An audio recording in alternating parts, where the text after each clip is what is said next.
본 방송에서 제공하는 투자 정보는 투자 판단에 대한 조언입니다. 방송에서 제공하는 주식의 가치, 가격 상승 및 하락에 대해서는 방송사에서 보장하지 않습니다.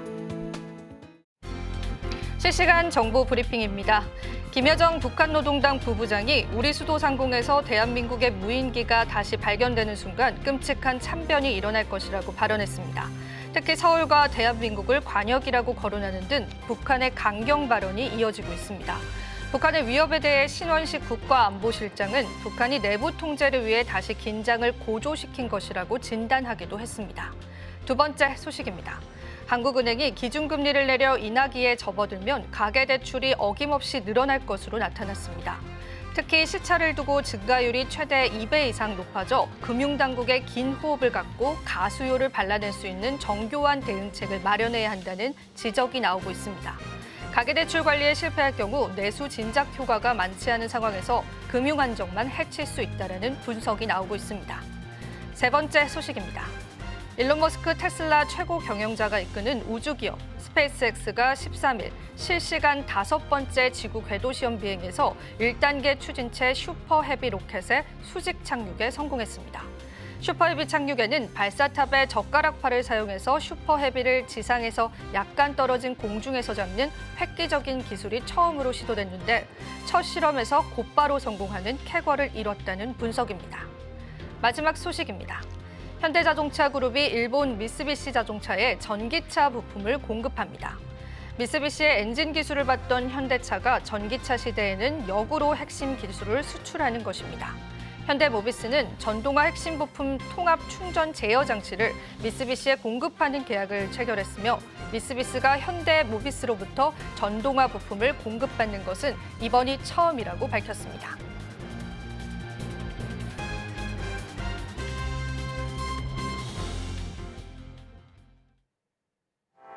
시청자 여러분 안녕하세요. 오늘장 내일장 오늘도 여러분들에게 인사드리고 있습니다. 자, 우리 시장은 유가증권 시장에서의 상승세가 눈에 띄는 시점인데요. 그래도 시장에서는 외국인들의 매수세에 집중하고 있는 모습입니다. 시장에 재료는 많다라는 분석들이 지배적이기도 합니다. 하지만 우리는 그중에서도 섹터 단에 그리고 종목 단에 옥석 가리기가 무엇보다 필요할 것 같습니다. 자, 오늘도 저희가 마감 시장까지 여러분들에게 촘촘한 전략들 세워드리면서 월요일 시장들 잘 마무리하실 수 있도록 함께 해드리겠습니다. 자, 그렇다면 지금 현재 지수 상황 어떻게 흘러가고 있는지 저희와 함께 바로 체크해 보시죠. 자, 오늘 코스피 코스닥은 엇갈린 양상들 보여주고 있습니다. 코스피 지수가 0.99%, 1% 멋미치는 상승률을 보여주고 있고요. 코스닥 지수 같은 경우에는 0.13%의 약보합 하락세를 보여주고 있습니다. 일중 흐름도 바로 한번 체크를 해보시죠. 자, 오늘 코스피 지수 같은 경우에서는 장 초반도 강세였고요. 그리고 장 중반 들어서도 다시 한 번 더 상승의 탄력들을 보여주고 있습니다. 지금 현재 구간에서 1% 넘는 상승률 보여주면서 또 한 번 시장에서 단단한 수급들 확인되고 있습니다. 코스닥 시장 바로 한번 넘어가 보실까요? 자, 코스닥 시장도 다소 이러한 하락폭들을 만회하는 흐름들이 보여주고 있는데요. 그래도 12시 15분을 기점으로 시장에서는 개인들의 매수세가 좀 들어왔다는 분석들이 있고요. 앞으로 다양한 섹터군들에 관한 수급들이 지속될지 여부들도 저희와 체크해 보시면 좋겠습니다. 자, 수급 상황 바로 한번 살펴볼까요? 오늘 코스피 지수에서는 역시나 기관과 외국인들의 매수세가 좀 눈에 띕니다. 외국인들이 매도를 하고 있던 시장이었는데 그래도 매수를 전환했다라는 부분에 관해서 시장은 의미를 두고 있는 것 같고요. 기관 같은 경우에는 오늘 시장에서 2천억 원 넘게 사들이고 있는 모습도 확인해 볼 수 있습니다.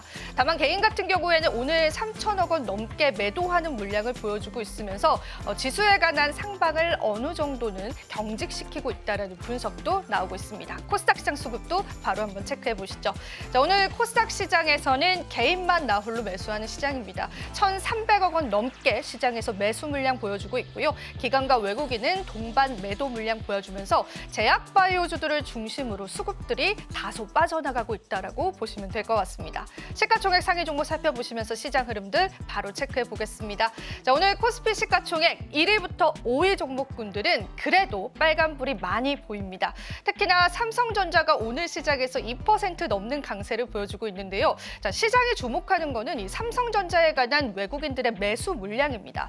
제가 오후 1시 8분을 기점으로 확인해 봤을 때는 외국인들이 다시 매도로 전환을 했거든요. 그런데 그럼에도 불구하고 시장에서는 개인들의 매수세가 들어오면서 삼성전자가 2% 넘게 상승하고 있습니다. SK하이닉스에 관해서도 실적 전망치들이 조금은 양호하게 나오고 있고요. 블룸버그 인텔리전스에서는 HBM에 관해서는 삼성전자가 SK하이닉스를 따라잡지 못할 것이라는 보고서를 내놓기도 했습니다. 오늘 시장에서 그래도 1% 넘게 상승하면서 두 종목 모두 다 동반 강세 흐름 나타내주고 있습니다.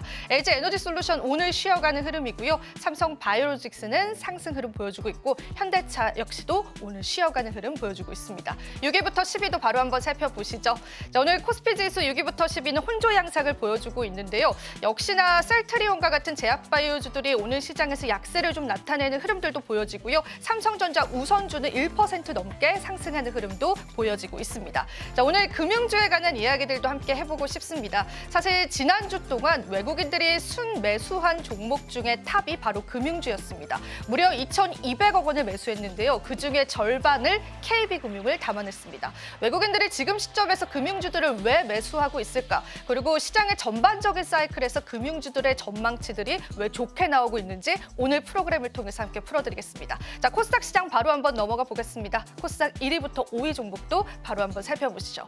역시나 지수가 약세인 탓들이 그대로 드러나는 것 같습니다. 전반적으로 모두 다 하락불을 나타내주고 있고요. 자, 오늘 2차 전지주도 쉬어가는 흐름도 보여주고 있고 알테오젠도 오늘 시장에서 2% 넘게 빠지고 있습니다. HLB 같은 경우에도 얼마 전 있었던 악재들이 여전히 시장에 반응되고 있는 모습이고요. 리가켄바이오는 사실 오히려 좋은 호재가 있었음에도 불구하고 오늘 시장에서 쉬어가는 흐름도 확인이 되고 있습니다. 자, 6위부터 10위도 바로 한번 체크해 보시겠습니다. 6위부터 10위는 그래도 혼조 양상을 보여주고 있습니다. 휴젤 같은 경우에는 얼마 전에 소송 승소에 관한 소식들이 전해졌습니다. 주가의 탄력이 금요일장에서는 다소 약했었는데 월요일 시장에서는 탄력 굉장히 좋습니다. 오늘 시장에서 8% 넘게 상승률 보여주고 있고요. 리노공업도 오늘 시장에서 빨간불 나타내주고 있는 시장입니다. 전반적으로 제약바이오주들은 쉬어가는 흐름도 확인이 되고 있습니다. 자, 이렇게 해서 시장에 관한 흐름도 살펴보셨습니다. 저희 방송에서 제공해드리는 정보는 투자 판단에 대한 조언일 뿐입니다. 가치 판단과 상승 하락 보장하고 있지는 않다는 점 다시 한번 유의 부탁드리고요. 서울경제TV와 서울경제신문은 당사의 브랜드입니다. 최근 당사를 사칭한 피해 사례 늘고 있기 때문에 이 부분도 유의해 주시면 감사하겠습니다. 또한 저희 방송 유튜브 통해서도 시청하실 수 있으니까요. 여러분들 많은 참여 부탁드립니다. 자, 그렇다면 저희 이제 본격적으로 오후장 함께 달려가 보도록 하죠. 오늘장 내일장 일부 본격적으로 출발합니다.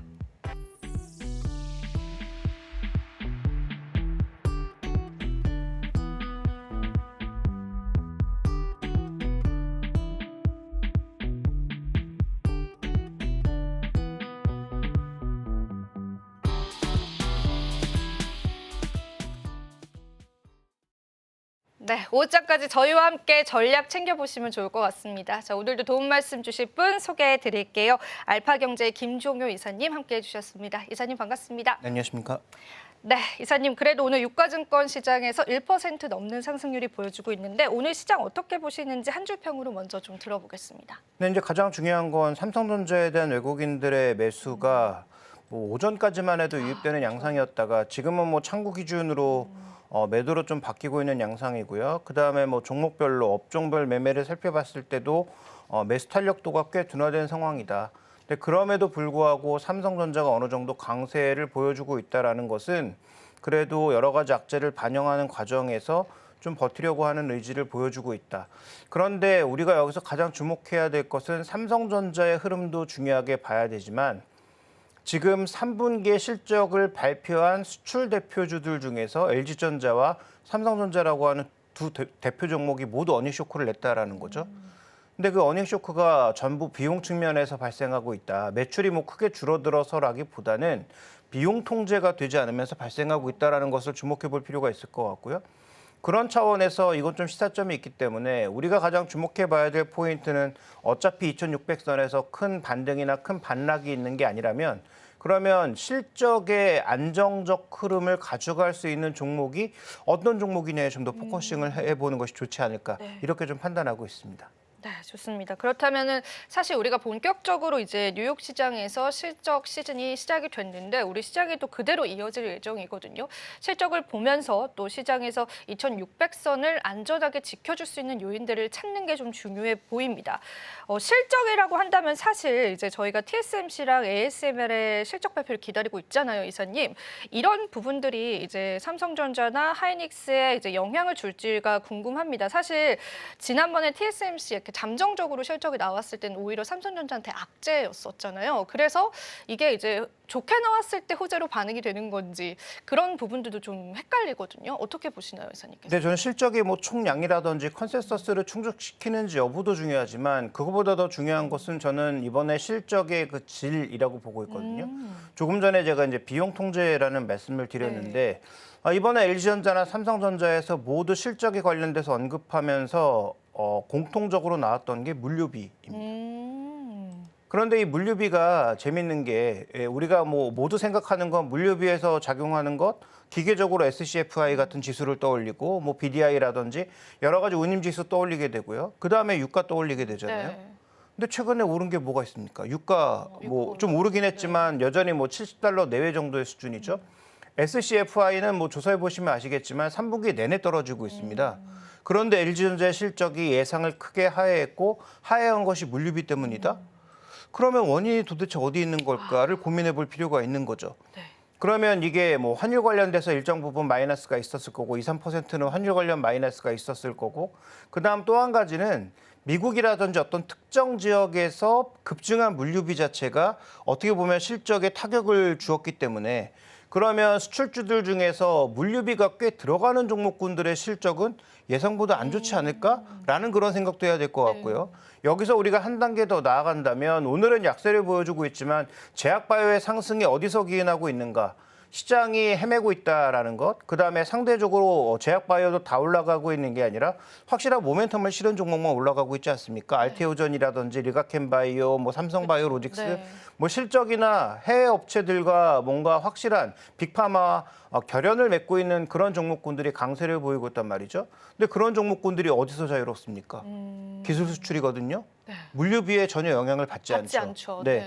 오늘 또요 강세를 보이고 있는 외국인들이 집중적으로 사들이고 있는 내수 금융주들 실적이 어디에 영향을 받고 있을까요? 물류비에 영향을 받을까요? 아마- 상대적으로 자유롭다라는 네, 거죠. 네. 그래서 전체적으로 지금 시장의 흐름에서 보면 우리가 여러 가지 변수들을 지금 고려하면 굉장히 복잡해 보이죠. 뭐 이스라엘, 뭐 이란 이슈도 여전히 잠재해 있고, 그다음에 뭐 미국의 선거라든지 여러 가지 잠재해 있는 이슈가 있지만 실적이라고 하는 단순 요소로 우리가 딱 우리 시장을 한번 추격해 보면 과연 물류비에서 자유로운 그런 기업이 어디에 있을까에 초점을 맞추는 게 좀 더 포인트가 아닌가 저는 그런 생각을 하고 있고요. 그런 관점에서 종목군들을 조금 우리가 찾아볼 필요가 있지 않느냐 이렇게 좀 판단하고 있습니다. 네, 그렇습니다. 사실 우리가 이 실적에 영향을 받는 요소들을 확인을 하다 보면은 실적적인 부분에 악재로 다가오기도 합니다. 잘 알고 있는 부분이죠. 물류비라든지 뭐 유류비라든지 그리고 추가적으로 해상 운임비들도 해당이 될 텐데 그리고 환율도 있겠죠. 이런 부분들과 상관없이 기술 수출을 주로 이루고 있는 기업들에 좀 집중을 해보시는 것도 요즘 같은 시장에서의 전략이 될 것 같습니다. 그럼 앞서도 말씀해 주셨는데 이제 은행주 같은 경우에는 이제 외국인 최근에 이제 매수세들이 많이 포착이 되잖아요. 이런 이유들에 관해서는 이사님께서 어떻게 조금 생각을 하세요? 아마도 실적 안정성이 가장 견조하지 않을까. 오늘 오르고 있는 게 은행주만 오르고 있는 게 아닙니다. 증권? 전반적인 금융주들이 다 오르고 있거든요. 그래서 지금 보험, 증권주까지 오르고 있는데요.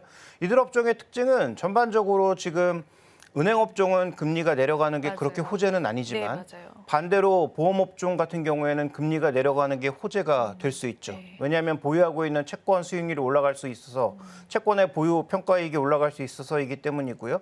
그다음에 증권업종도 금리가 올라가는 것보다 내려가는 게 상대적으로 유리하죠. 그러니까 지금 3분기 실적의 안정성이 나타나는 종목군들로 수급도 몰리고 상대적으로 주가도 올라가고 있다는 거죠. KB금융은 지금 오히려 신고가가 나고 있습니다. 맞아요. 네. 그래서 전체적으로 지금 종목군들을 포커싱을 할 때 금융주가 뭐 밸류업으로 올라간다라고 하는 것은 제가 보기엔 좀 너무 나간 것 같고 오히려 3분기에 실적 안정성이 가장 돋보이는 종목군들이 지금 금융 3대 업종이 아닌가. 지금 뭐 금리가 우리 이번에 금통위에서 금리를 또 내려주면서 우리도 이제 금리 인하 사이클로 들어갔다라는 판단인데 그러면 적어도 PF와 관련된 불확실성을 다 줄일 수는 없습니다. 일정 부분은 줄일 수 있다라는 게 또 하나의 포인트고요. 그래서 계속 리파이낸싱이 가능하고 뭐 자금 여력도 충분한 이런 금융주 같은 경우에는 PF에서는 상대적으로 좀 자유로우면서 실적은 그런대로 가장 변동성 없이 유지될 수 있는 업종이기 때문에 오늘 상대적 강세가 나타나고 있는 것이 아닌가 좀 이렇게 해석을 해볼 수 있을 것 같고요.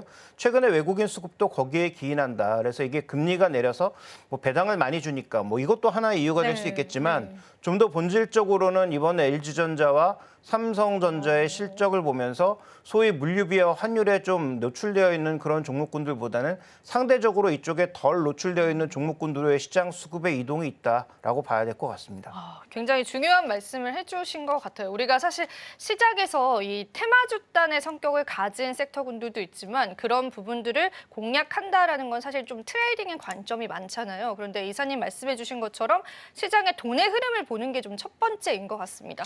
자, 이제는 좀 어느 정도 실적에 집중을 해가면서 실적적인 리스크들이 조금 없는 종목군들로 외국인들의 매수세도 지금 포진이 되고 있는 부분이거든요. 그래서 여러분들이 같이 지켜보시면 될 것 같고 그러면 이러한 은행주들, 금융주들, 보험주들에 관한 랠리들이요. 하반기에 쭉 이어질 것이다라고 보시나요, 이사님께서는? 일단 모멘텀은 실적 발표되는 월말 정도 수준까지라고 보고 있고요. 네. 그다음에 이런 종목군들의 전반적인 특성은 또 이렇게 주가가 아주 급등하거나 많이 올라가게 되면 당연히 뭐 저항에 부딪히면서 또 상대적인 탄력은 떨어지게 됩니다. 그래서 은행주 기준으로는 PBR 0.6배, 0.7배 정도 가면 추가적으로 올라가긴 어려울 것으로 보이고요. 뭐 보험주는 그거보다 조금 높은 수준으로 갈 수 있겠지만 이 역시 마찬가지. 증권업종도 크게 그렇게 많이 올라갈 만한 업종은 아니다. 오히려 시장이 지수가 답답하게 2,600선에 갇히면서 일정 부분 제한된 랠리를 나타내는 것이다라고 보고 있고요. 우리도 어떻게 보면 이번 주 지나서 다음 주부터가 본격적인 실적 네. 구간이라고 봐야 되는데 그때 주요 제조업 종목군들의 실적 변동성이 얼마나 나타나는지가 관건이죠. 만약에 그때 정말로 삼성전자, LG전자 정도만 그랬던 것이고 우리가 실적을 긍정적으로 보고 있는 예를 들어서 방산, 조선 뭐 이런 업종들이 굉장히 견조하게 실적을 낸다. 그러면 다시 이제 그런 쪽으로 시장의 매기가 돌 수 있겠지만 전체적으로 미국 물류비 때문에 실적이 다 예상보다 하향하는 그런 양상으로 가게 된다면 시장은 그쪽에서 자유로운 쪽으로 계속 종목을 찾을 수밖에 없다. 이렇게 좀 보여지고요. 이 물류비가 문제가 된다면 대표적으로 지금 우리가 좀 주목해 봐야 되는 건 저는 음식료 업종이라고 봅니다. 그런가요? 네. 오늘 뭐 주가가 삼양식품이 강세를 보여주고 있습니다만 삼양식품의 강세는 여러 가지가 복합돼서 나타난 거죠. 가장 기본적으로는 라면 판매가 폭발적으로 증가하면서 나타난 게 사실입니다. 그런데 그 안에 또 같이 기인하고 있던 건 원재료 가격은 안정, 그다음에 제품 가격은 확산, 환율은 긍정적으로 움직이면서 이 세 가지가 결부된 시너지가 엄청난 이제 실적 폭발로 나타난 거거든요. 근데 이미 3분기에 환율은 한번 꺾였죠. 1,300원대 초반까지 꺾였다가 최근에 다시 급격하게 좀 올라가고 있는 상황이고요. 그다음에 지금 현재 구간에서 만약에 물류비에 대한 적용을 삼양식품 같은 건 적극적으로 받거든요. 왜냐하면 지금 농심이야 미국 공장에서 일부 만들어서 공급하는 게 있지만 삼양식품은 전량 국내에서 만들어서 해외에 수출하고 있단 말이죠.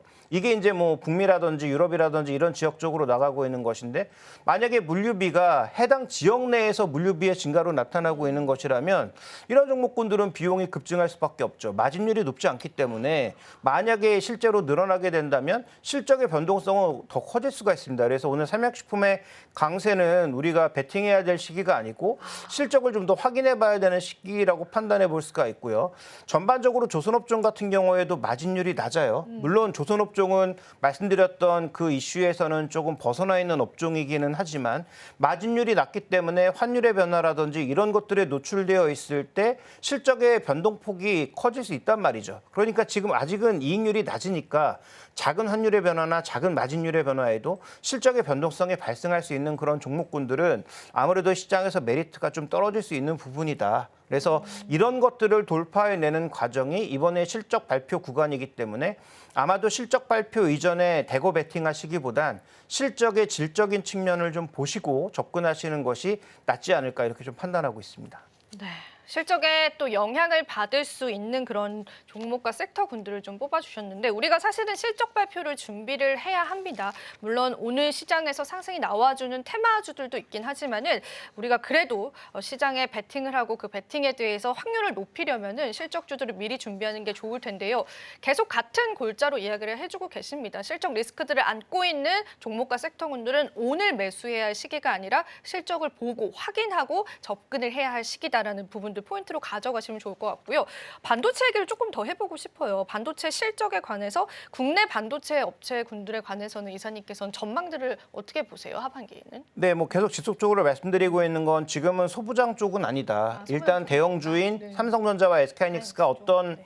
자리를 매김하는지가 더 중요하다고 계속 말씀드리고 있고요. 삼성전자는 이미 대부분의 악재를 소화를 노출한 했다. 상황이잖아요. 네. 그래서 뭐 주가가 뭐 당연히 더 6만전자 밑으로 내려갈 수도 있겠지만 여기서 추가적으로 하락할 가능성이 높으냐 아니면 뭐 소폭이나마 반등할 가능성이 높으냐의 확률로만 따져본다면 저는 위쪽으로의 확률이 높다라고 보는데 다만 시장에서 지금 믿고 있는 건 반등해봤자 얼마나 반등하겠냐에 대한 그런 부담감인 거죠. 네. 그래서 정말로 이제 길게 보고 소위 삼성전자를 이 정도 가격에서 투자했을 때 기간을 늘리면 확률적으로는 승률이 높다라는 차원에서 접근하시는 분들은 뭐 삼성전자를 여전히 분할 매수해야 되는 구간으로 보고 있지만 나는 뭐 단기적으로 빠른 성과를 노리고 있다라고 생각하시면 아무래도 삼성전자에 대한 접근은 쉽지가 않겠죠.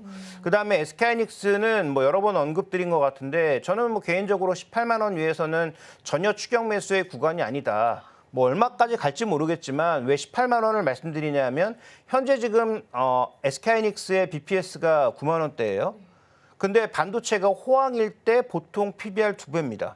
그러면 이게 이제 내년도에 그 투자할 것을 설정을 하게 되면 BPS가 12만 원으로 급격히 올라가지만 어쨌든 올해 기준으로는 지금 9만 원대란 말이에요. 네.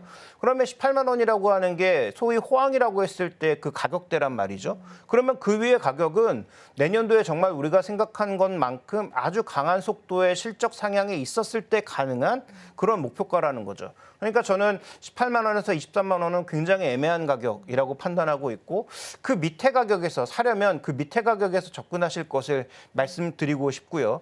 그 밑에 가격에서 뭐 지지선을 붕괴하는 단기 박스의 저점을 붕괴하는 그 정도의 기술적 충격이라면 더 살 필요가 없겠죠. 그래서 SK하이닉스는 철저하게 밸류 가격의 기준에서 어느 정도 가격 아래에서 공략하는 것이 승률도 높이고 수익률도 높일 수 있는 전략적 접근이라고 판단하고 있어서 지금 가격은 굉장히 애매하다라고 판단하고 있고요.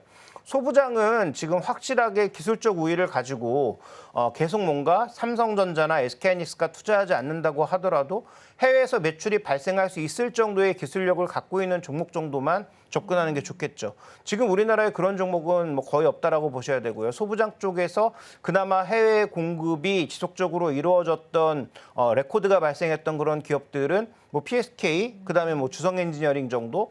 근데 이 부분의 상당 부분이 주성엔지니어링은 중국에 기인하고 있기 때문에 그 변동성은 고려를 하실 필요가 있겠고, 그다음에 이오테크닉스가 최근에 뭐 기술력을 좀 인정받으면서 조금 업력을 삼성전자 향해서 바깥쪽으로 벗어나고 있는 상황이란 말이죠.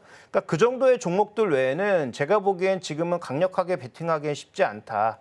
특히 삼성전자의 P4, P5 라인에 투자가 지연되거나 조금 뭔가 계속 우리가 생각한 속도로 나오지 않고 있는 것이 발견되고 있고 특히 비메모리 쪽에서는 더 강하게 나타나고 있기 때문에 그런 요인들을 고려한다면 지금은 소부장까지 영역을 확대할 때는 아니고 소부장 내에서는 정말로 괜찮은 종목군들로 최대한 압축해볼 필요가 있겠고 여전히 삼성전자와 SK하이닉스가 방향성을 잡아주느냐 여기에 좀 포커싱을 하시는 게 좋을 것 같습니다. 네, 좋습니다.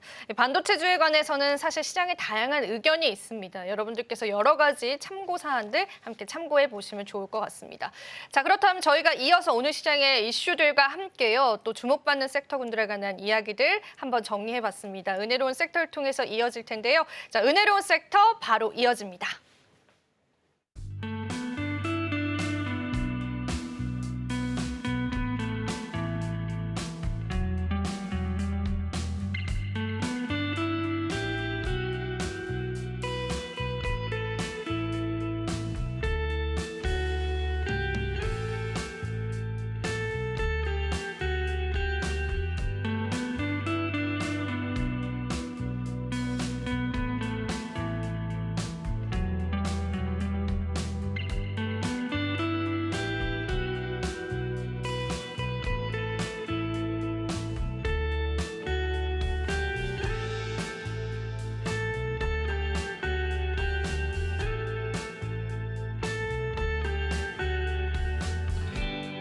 은혜로운 섹터 장은희입니다. 블랙열 완판 소식이 생각보다 우리 시장에 조금 더 강하게 훈풍을 깃들게 하고 있는데요.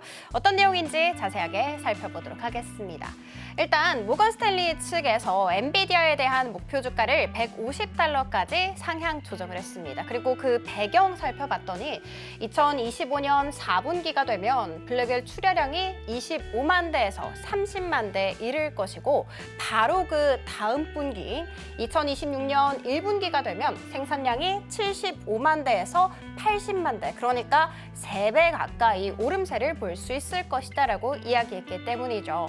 자, 그리고 당연히 생산을 많이 하면 매출이 올라갈 수밖에 없겠죠.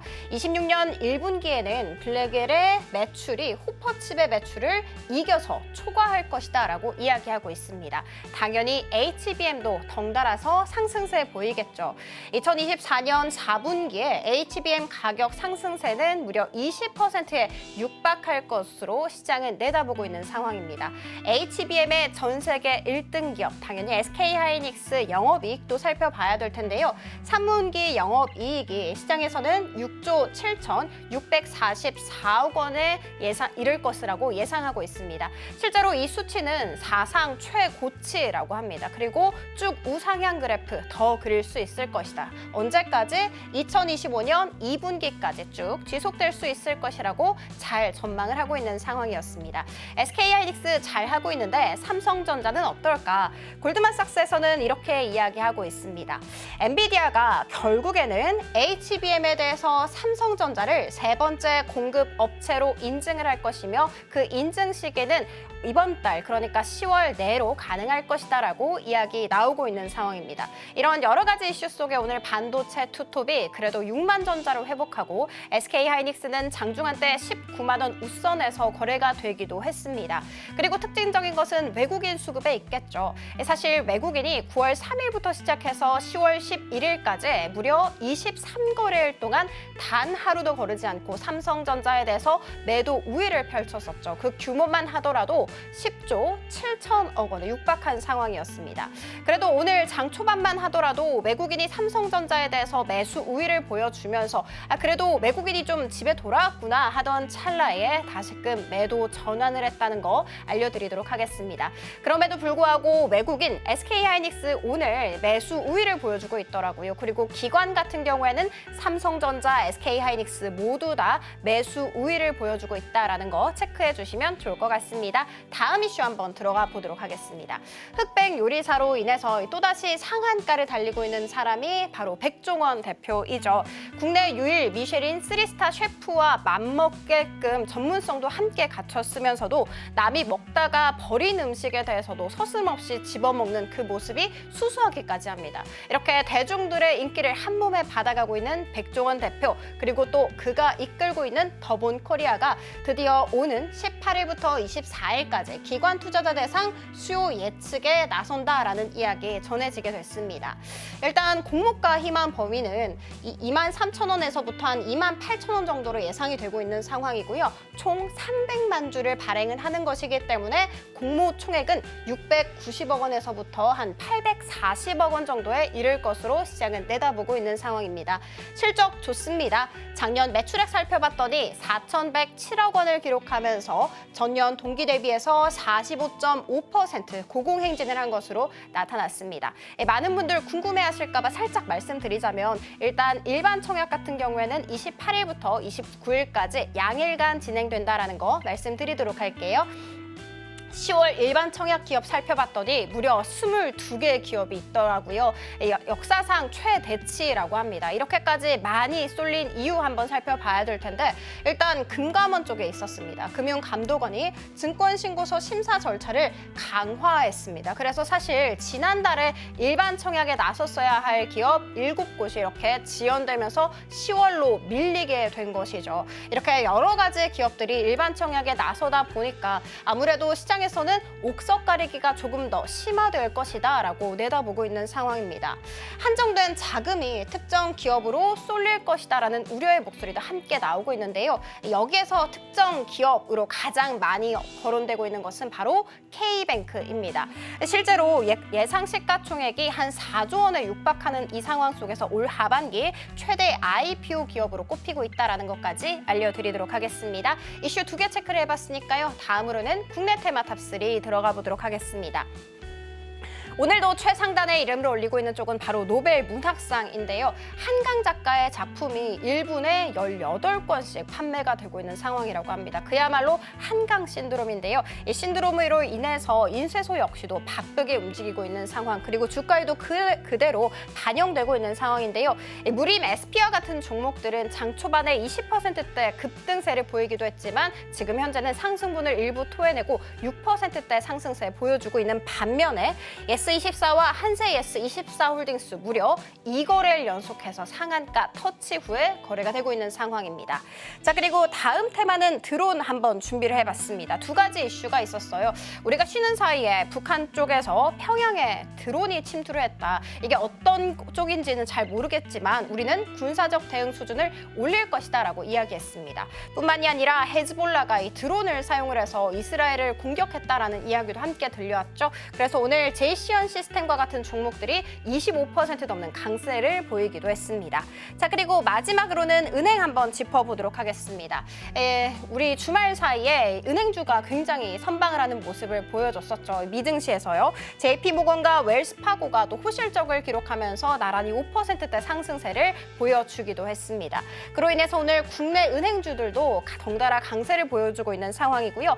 3분기 실적 발표와 더불어서 함께 주주 환원 정책까지 발표할 것이다라는 기대감이 쏠렸기 때문입니다. 그래서 오늘 관련 종목들이 상승세 그리고 있다라는 거 말씀드리도록 하겠습니다. 은혜로운 섹터 장은이었습니다.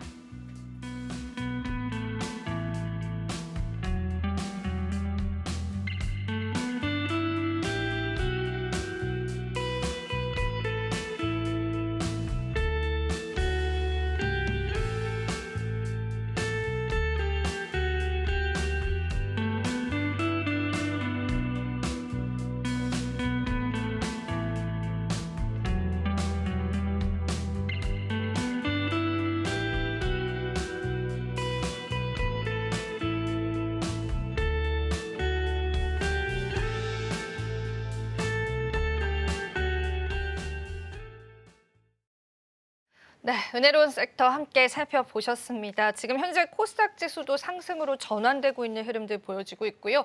저희가 마감 시장까지 또 지수의 방향성들도 열심히 살펴봐야 될 것 같습니다.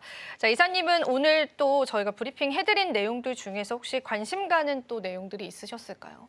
네, 일단 지금 뭐 테마주가 움직이고 있는데 뭐 그 노벨상을 뭐 한강 작가가 타게 된 것은 뭐 엄청나게 축하할 일이지만 관련된 종목군들이 오늘 좀 넓어지고 있어요. 뭐 제지주까지 올라가고 있고 뭐 해당된 종목군들에서 수혜가 조금이라도 있는 종목군들을 찾아내는 그런 모습이 나타나고 있다라는 건 오늘 시장 강세에도 불구하고 시장이 뭔가 좀 수익률에 목말라 하고 있다라는 걸 방증하고 있는 흐름이라고 봅니다. 그래서 이런 종목군들은 뭐 철저하게 트레이딩 위주로 대응을 하시는 게 좋을 것 같고, 다만 뭐 상승폭을 뭐 누가 알 수 있겠습니까? 그렇죠. 현재 이 열풍이 네. 뭐 어디까지 갈지 알 수 없고요. 그다음에 지금 또 하나의 특징은 뭐 일본 쪽에서도 지금 반응이 터지고 있는 것으로 보여요. 그래서 뭐 전 세계 아마 번역본도 추가적으로 더 팔릴 것으로 보이니만큼 뭐 관련된 테마가 좀 더 이어질 것 같기는 한데, 뭐 적절한 비중 또 적절한 어떤 매매 전략을 통해서 트레이딩 안에서 의사결정을 하시는 게 좀 좋지 않을까 이렇게 보여집니다.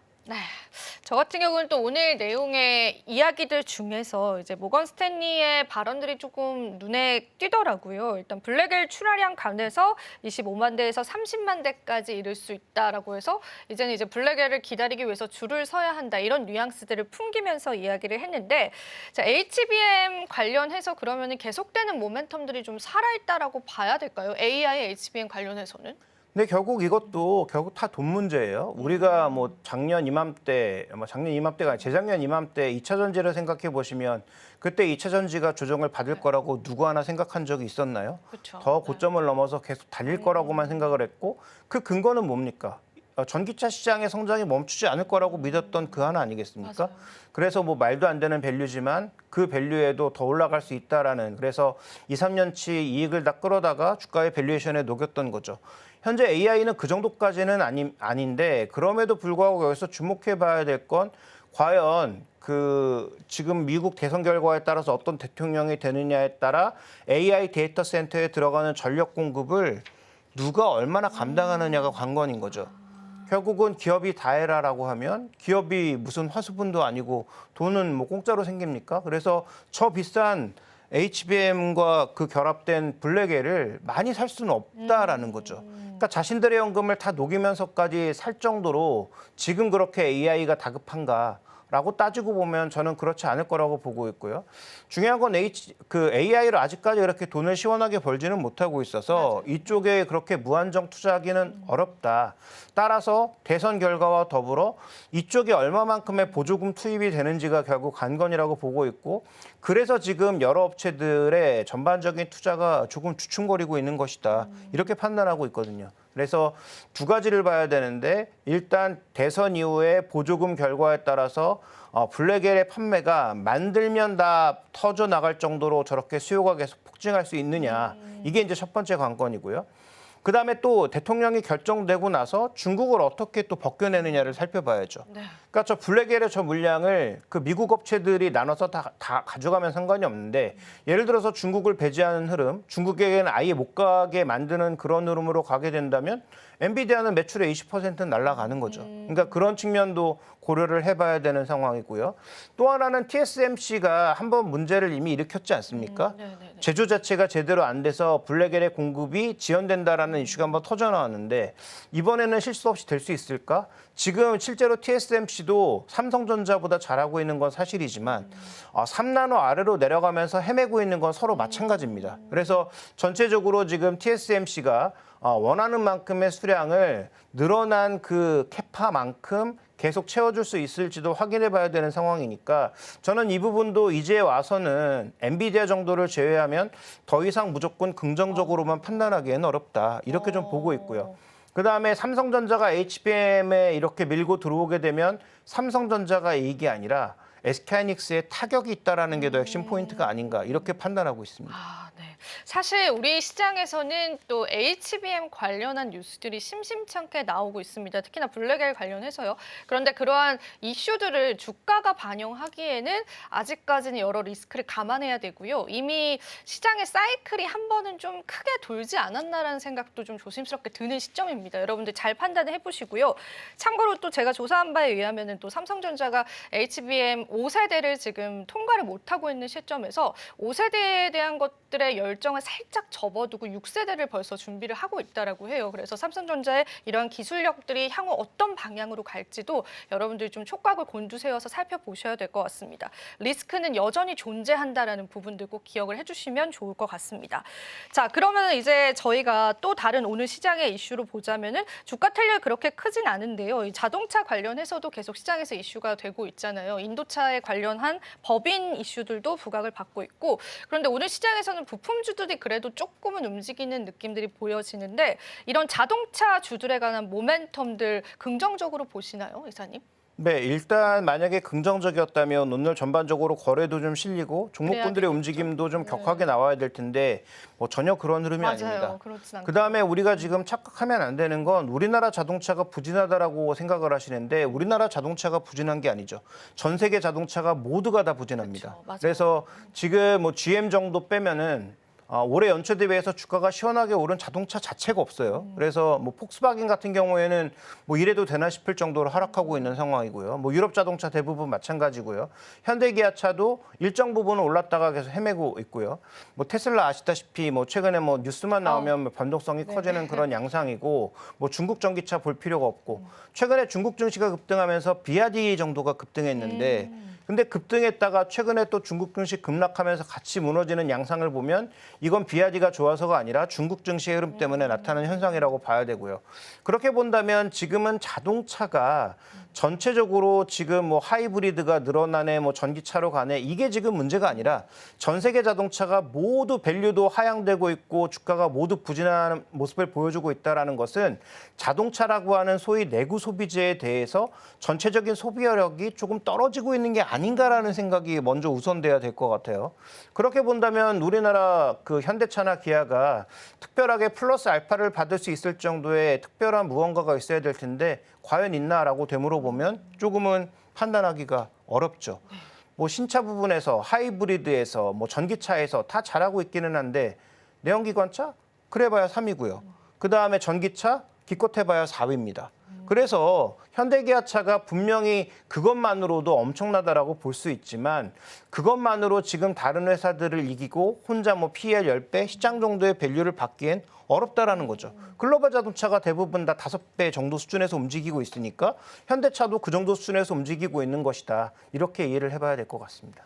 네, 일단은 사실은 이제 증권사 리포트를 보면은 현대차에 관한 중장기적인 모멘텀들은 계속해서 거론이 되고 있더라고요. 그래서 저도 이제 긍정적으로 바라봐야 되지 않을까라고 봤는데 주가 탄력을 좀 받지 않는 부분들은 좀 아쉬운 부분들이 있는 것 같습니다. 좀 객관적으로 이사님께서 진단을 해주신 것 같고요.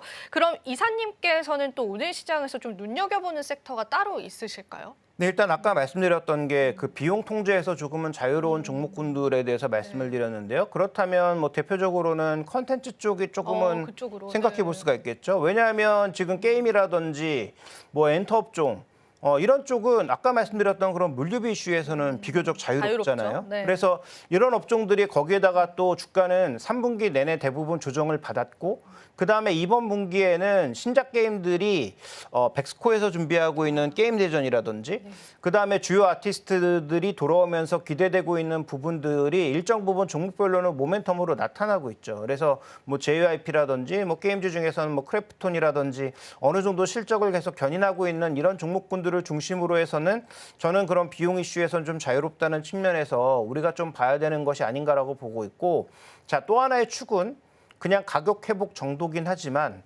중국의 부양책이 여기서 끝이냐 한 번 더 남아있느냐 정도가 관건일 텐데 이번 부양책은 두 가지 아니었습니까? 결국은 시장에 여러 가지 부양책이 먹혀들지 않으니 직접적으로 자금을 투입한 게 첫 번째고요.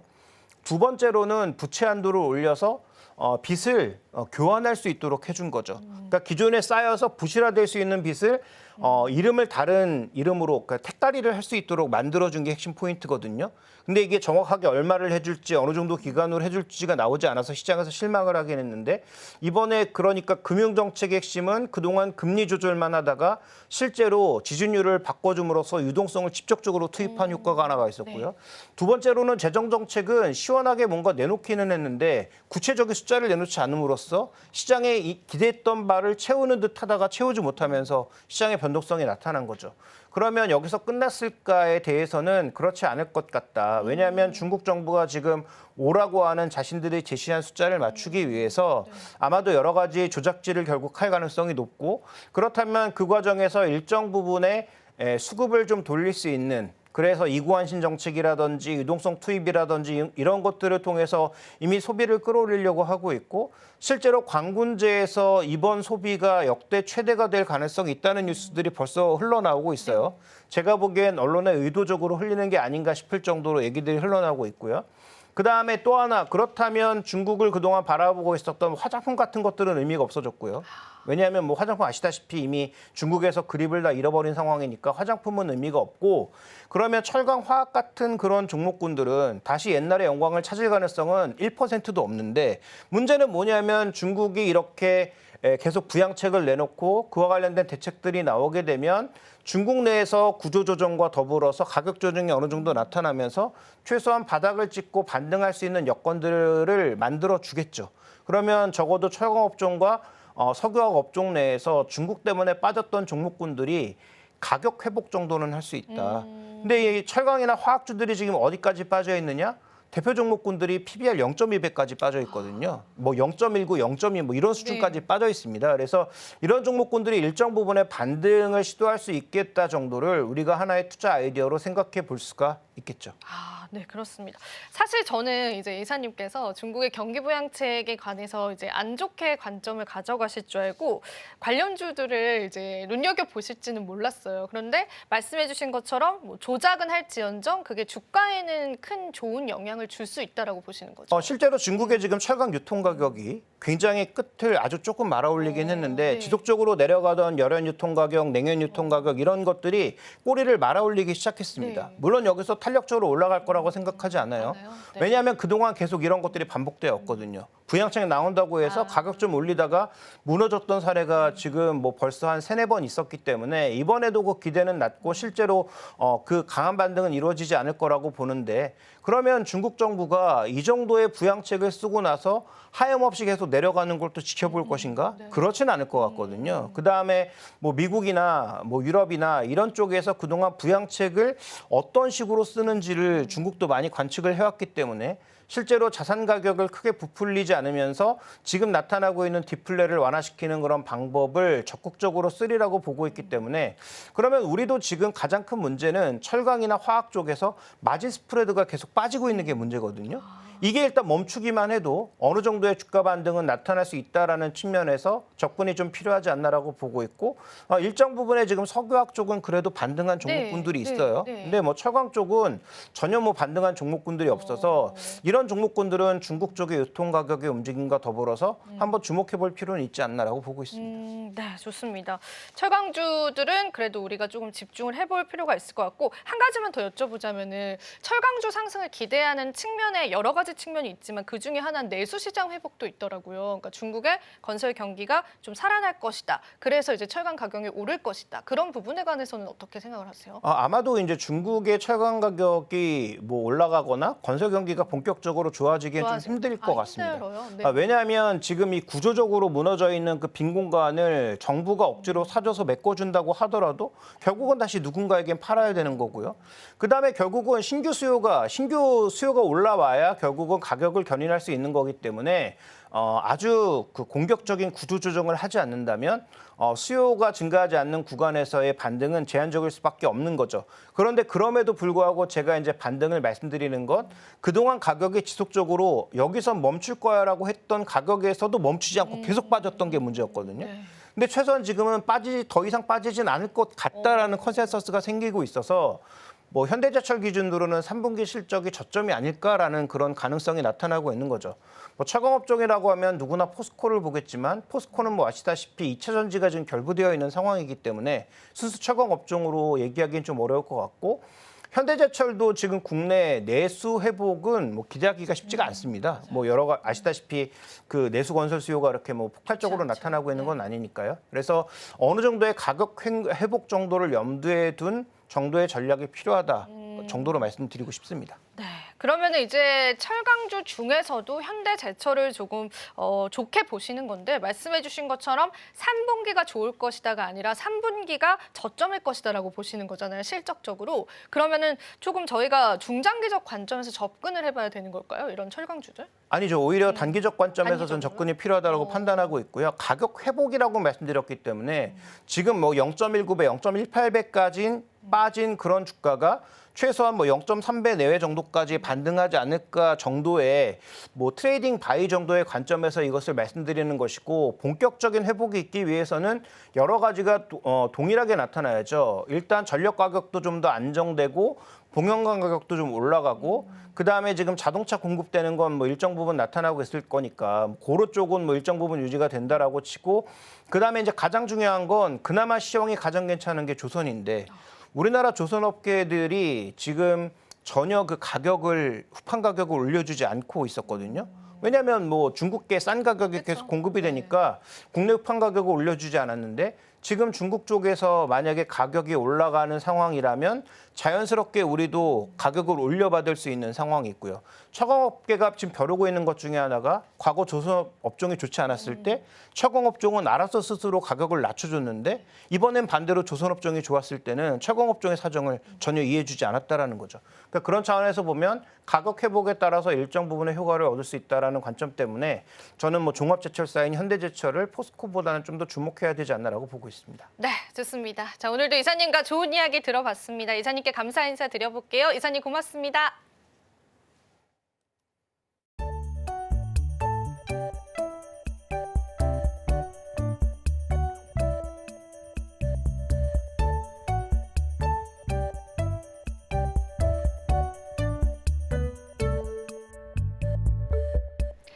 마지막으로 본 방송에서 제공해드리는 정보는 투자 판단에 대한 조언일 뿐입니다. 가치 판단과 상승 하락 보장하고 있지는 않다는 점 다시 한번 유의 부탁드립니다. 저희는 잠시 뒤 2부에서 계속되는 전략 이어가겠습니다. 시청해주신 여러분 고맙습니다.